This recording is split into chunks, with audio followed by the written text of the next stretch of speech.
Olá jovens, meu nome é Thiago, sejam bem-vindos ao canal Ciência Elétrica e nesse vídeo nós vamos estudar o gerador trifásico conectado em Y ou estrela, conectado a uma carga também em Y.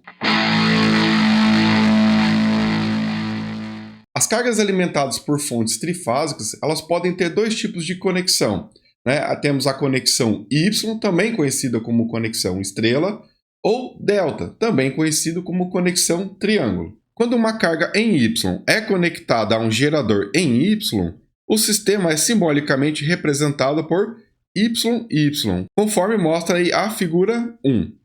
Quando a carga é equilibrada, a conexão do neutro ela pode ser removida sem que o circuito seja afetado, pois conforme nós vimos lá na aula 172, nessa condição a corrente do condutor neutro é nula. Na teoria, pessoal, se nós tivéssemos, por exemplo, uma indústria conectada ali em Y, né? E todas as cargas ali fossem equilibradas, nós não precisaríamos do conector neutro. Entretanto, né, nós sabemos ali que há diversas cargas monofásicas conectadas nessa indústria e que nem sempre ali elas estão acionadas o tempo todo de forma equilibrada, né? Imagine ali iluminação, por exemplo. Você vai estar ligando e desligando a iluminação, que faz modificar a quantidade de carga conectada em uma determinada fase, por exemplo, né?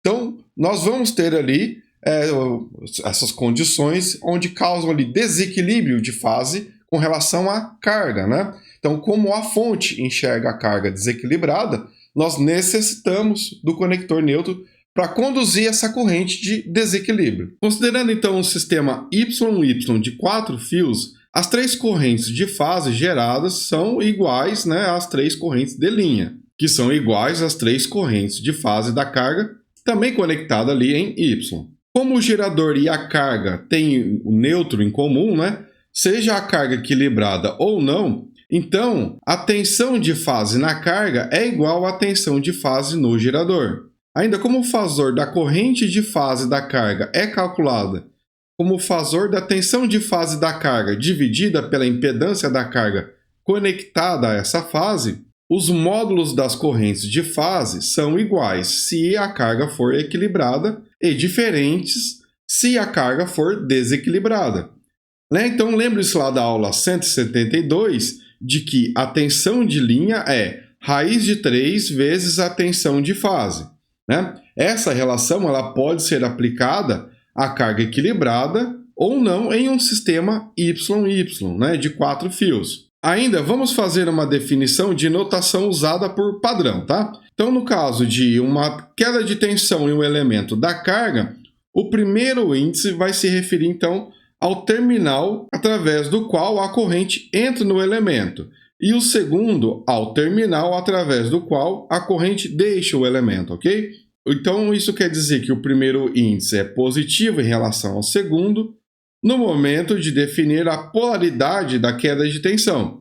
Tá? Então, observe na figura 2, onde a notação do duplo índice foi usada ali para as tensões do gerador e para as quedas de tensão ali na carga. Bom, então agora vamos para um exemplo numérico, né, para a gente consolidar o que a gente viu até agora. E aproveitando, né, deixe seu like e verifique a sua inscrição no canal, né, caso o conteúdo desse canal esteja contribuindo com os teus estudos, ok?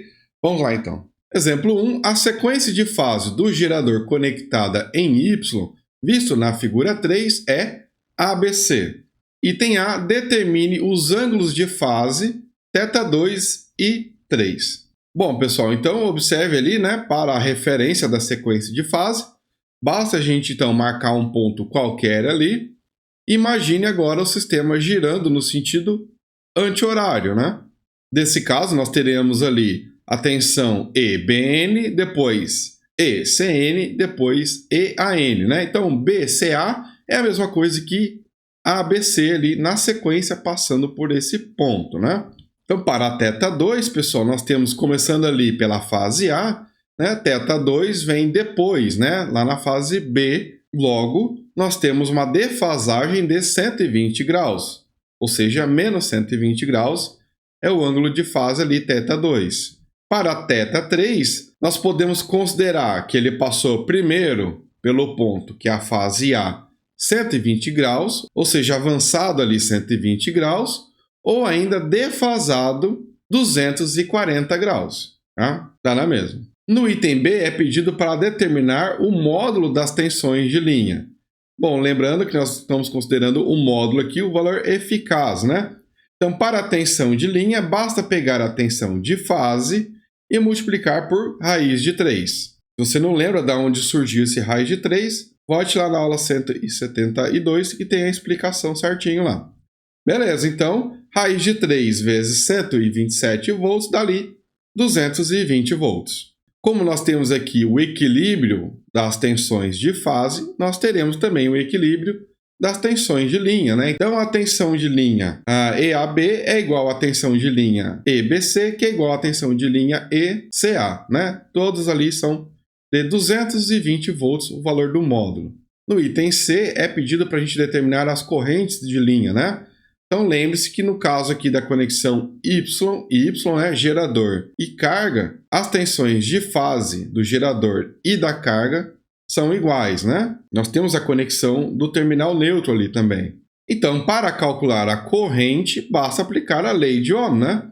A corrente de linha, que nesse sistema é igual à corrente de fase, é a tensão de fase aplicada ali, VAN, dividida pela impedância daquela fase, que é a impedância ZAN, né?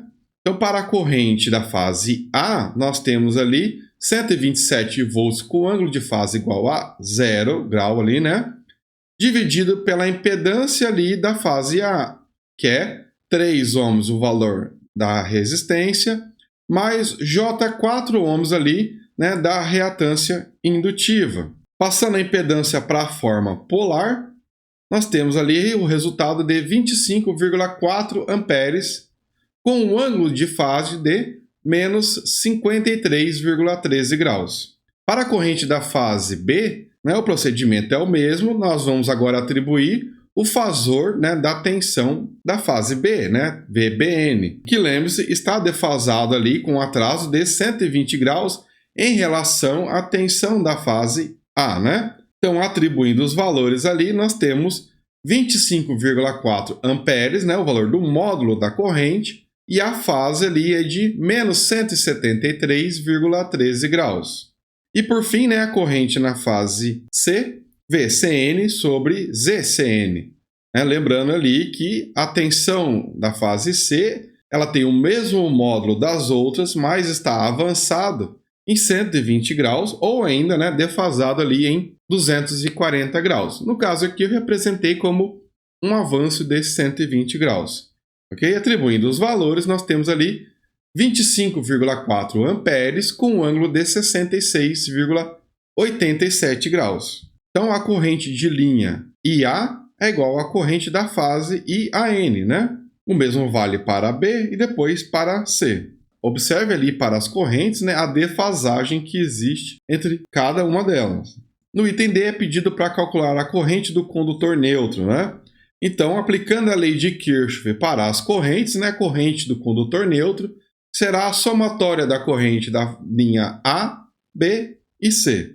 Está ali então, pessoal, a representação das correntes de linha de cada uma das fases ali, A, B e C, só que agora no formato retangular, né, que é mais fácil ali para fazer a soma. E observe que o resultado da soma das três correntes ali é igual a 0 ampere. Então observe, né, que quando nós temos aí a conexão Y e Y, tensões equilibradas em cargas equilibradas, a corrente do neutro é nula. Bom, então agora é hora de treinar, né? Então faça o download da lista de exercícios. O link está na descrição desse vídeo, tenta resolver, depois eu vou subir um vídeo com a solução para você conferir o teu desempenho, ok? Então, se esse vídeo contribuiu com os teus estudos, deixe o seu like e verifique a sua inscrição no canal. E ainda, né, torne-se membro do canal para ter acesso aí a conteúdos exclusivos, além de estar contribuindo aí com a manutenção do Lab, né? Fique à vontade aí para deixar críticas, dúvidas ou sugestões na área de comentários, ok? Forte abraço e até a próxima aula.